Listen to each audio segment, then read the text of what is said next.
ಸಿಬ್ಬಂದಿ ಜೊತೆಯಲ್ಲಿ ಆ ಟ್ರೋಫಿಯನ್ನೂ ತೆಗೆದುಕೊಂಡೇ ಹೋದರು. ಪದಕ ತಕ್ಷಣ ಎಲ್ಲರೂ ಸ್ಟಾರ್ಟ್ ಮಾಡಿದ್ದಿದ್ದು, ಇದು ಪದಕ ಕದ್ದ ಕಳಂಕವನ್ನು ಪಾಕಿಸ್ತಾನ ಹೊತ್ಕೋತು ಅಂತ. ಒಂಥರ ಗಣೇಶನ ಹಬ್ಬದ ದಿನ ಚಂದ್ರನ್ ನೋಡಬೇಡಿ ಅಂತ ಅಂದ್ಬಿಟ್ಟು ಓದಿಸ್ತಾರೆ ಒಂದು ಕಥೆನ ಓದ್ದೋರು. ಹಾಗೆ ಅದರಲ್ಲಿ ಶವಂತಕ ಮಣಿ ಕದ್ದ ಕೃಷ್ಣ ಅಂತ ಬರುತ್ತೆ. ಹಾಗೆ ಇವನು ಪದಕ ಕಳ್ಳ, ಪದಕ ಕದ್ದ ಅಂತ. ಈ ಕುರಿತು BCCI ನಾವು ದೂರು ಕೊಡ್ತೀವಿ ICCಗೆ.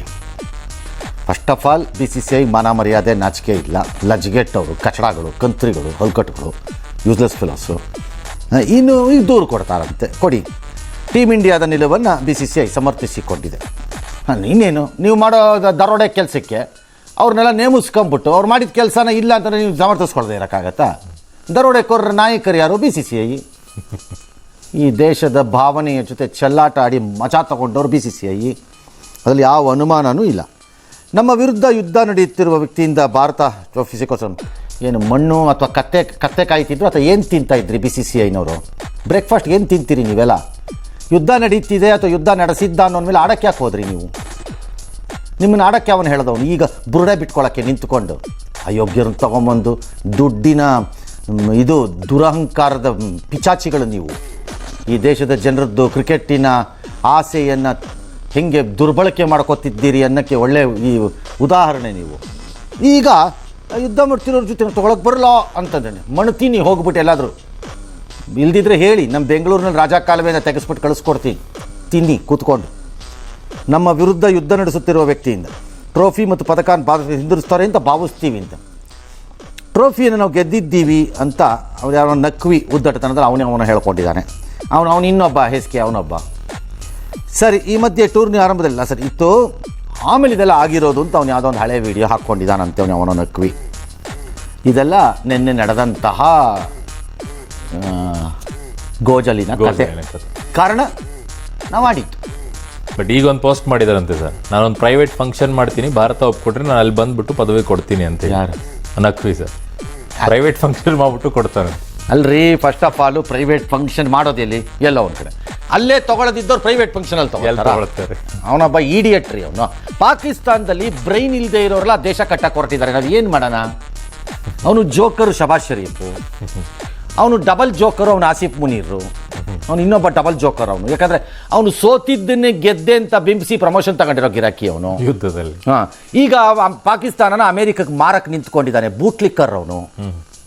ಬೂಟ್ಲೆಗ್ಗರ್ ಅಲ್ಲ, ಬೂಟ್ಲಿಕ್ಕರ್ ಅಂದರೆ ಬೂಟನ್ನು ನೆಕ್ಕುವವನು ಅಂತ ಅರ್ಥ. ಅವನು ಬೂಟ್ಲಿಕ್ಕರ್ ಅವನು. ಯಾಕೆ ಅಂತಂದರೆ ಈಗ ಅವನು ಪಾಕಿಸ್ತಾನ ಮಾರ್ಬಿಟ್ರಾಯ್ತು ಅಮೇರಿಕಕ್ಕೆ, ಜೊತೆಲಿದ್ರೆ ಸಾಕು ಅವನಿಗೆ ಅಂತ. ಬೇರೆ ಯಾರು ಜೊತೆಗಿಲ್ಲ ಅಂದ್ರೆ ಸಾಕು ಅಮೇರಿಕ ಅವ್ನಿಗೆ. ಹಾಗಾಗಿ ಪಾಕಿಸ್ತಾನ ಯಾಕೆ ಸೀರಿಯಸ್ ಆಗಿ ತಗೋತಿದ್ದೀವಿ ನಾವು ಇನ್ನೂ ನೋ ಐಡಿಯಾ ನನಗೆ. ಯಾವ ದೃಷ್ಟಿಕೋನದಿಂದಾನು ನಮ್ಮ ಜೊತೆ ಹೋಲಿಕೆ ಪಾಕಿಸ್ತಾನವನ್ನು ಗಂಭೀರವಾಗಿ ತೆಗೆದುಕೊಳ್ಳಬೇಕಾಗಿರೋರು ಇಬ್ಬರಪ್ಪ. ಉಗ್ರವಾದಿ ಮುಖವಾಡವನ್ನು ಹೊತ್ತಿರುವಂತಹ ಭಾರತದ ಕಚಡ ರಾಜಕಾರಣಿಗಳು ಕೆಲವರು, ಮತ್ತು ಪಾರ್ಟ್ಲಿ ಕಾಂಗ್ರೆಸ್ ಪಾರ್ಟಿ. ಹೌದೌದು. ಮತ್ತು ಮುಸ್ಲಿಮರ ಮತಕ್ಕೆಂದೇ ಭಾರತದಲ್ಲಿರುವ ಮುಸ್ಲಿಮರನ್ನು ಒಂದು ರೀತಿ ಪಾಕಿಸ್ತಾನವನ್ನು ಓಲೈಸುವ ಮೂಲಕ ಇಲ್ಲಿಯ ಮುಸ್ಲಿಮರನ್ನು ಮೆಚ್ಚಿಸುತ್ತೇನೆ ಎಂಬ ಭ್ರಮೆಯಲ್ಲಿರುವ ಕಂತ್ರಿಗಳು. ಮತ್ತೆ ರಿಪೀಟ್ ಮಾಡ್ತೀನಿ ಬೇಕಾರೆ, ಇಲ್ಲಿರುವ ಮುಸ್ಲಿಮರನ್ನು ಮೆಚ್ಚಿಸುತ್ತೇನೆ ಎಂಬ ಭ್ರಮೆಯಲ್ಲಿ ಪಾಕಿಸ್ತಾನದ ಮುಸ್ಲಿಮರನ್ನು ಪಾಕಿಸ್ತಾನವನ್ನು ಓಲೈಸುವ. ಇಲ್ಲಿರೋ ಮುಸ್ಲಿಮರು ಕೇಳಿದ್ದಾರೆ ಅಂತಲ್ಲ, ಅಲ್ಲಿ ಅವ್ರನ್ನ ಓಲೈಕೆ ಮಾಡ್ಬಿಟ್ರೆ ಇಲ್ಲಿ ಇವ್ರೆದ್ದು ಮಾಡ್ತಾ ಇದು ಅಂತ. ಅದಕ್ಕೆ ಇಲ್ಲಿ ಆಗಾಗ್ಗೆ ಇಲ್ಲಿ ಅನ್ನ ತಿಂದು ಗಾಳಿ ತಿಂದು ಹುಟ್ಟಿ ಬದುಕಿರೋನು ಪಾಕಿಸ್ತಾನದ ಧ್ವಜ ಹಿಡ್ಕೊಂಡು ಅವನು ಓಡಾಡುವಂಥ ಕಂತ್ರಿಗಳದ್ದು ಸಹಕಾರ. ಅವರನ್ನು ಬಿಟ್ಟರೆ ಪಾಕಿಸ್ತಾನ ಯಾರು ಗಂಭೀರವಾಗಿ ತಗೋಬಾರ್ದು. ಏನಿದೆ ಆ ಪಾಕಿಸ್ತಾನಕ್ಕೆ ಅಂತ ಅವ್ರಿಗೆಲ್ಲನೂ ಇರ್ಬೋದು, ನೈಸರ್ಗಿಕವಾಗಿ ನ್ಯಾಚುರಲಿ ಇರ್ಬೋದು.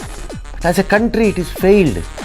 There is no currency controls, inflation 100%, ಲೆಕ್ಕ ಇಲ್ಲ, ಪಕ್ಕ ಇಲ್ಲ. ಹಲವಾರು ಪ್ರಾಂತ್ಯಗಳಲ್ಲಿ ಯಾರ ಕಂಟ್ರೋಲಲ್ಲಿ ಯಾರಿದ್ದಾರೆ ಅನ್ನೋದು ಗೊತ್ತಿಲ್ಲ. ಈಗ ಹೊಸ ಯುದ್ಧ ಒಂದು ಪ್ರಾರಂಭ ಆಗೋಂಗೆ ಕಾಣಿಸ್ತಾ ಇದೆ ಅಫ್ಘಾನಿಸ್ತಾನ್ ಫ್ರಂಟಲ್ಲಿ ತಾಲಿಬಾನ್ ಜೊತೆ. ಈ ಕಡೆ ಬಲೂಚಿಸ್ತಾನ್ ಗಲಾಟೆ, ಯಾವುದು ಕಂಟ್ರೋಲ್ ಇಲ್ಲ, ಪಂಟ್ರೋಲ್ ಇಲ್ಲ ಅಲ್ಲಿ ಏನು. POK ಶುರು ಆಗ್ತಿದೆ, ಅದು ಬಿಡೋದು ಇದೆ ಮೊದಲಿಂದಾನು. ಹಾಗಾಗಿ ಯಾಕೆ ಅದನ್ನು ಗಂಭೀರವಾಗಿ ತಗೋಬೇಕು? ಎಸ್ ಹೊಡಿತಾರೆ.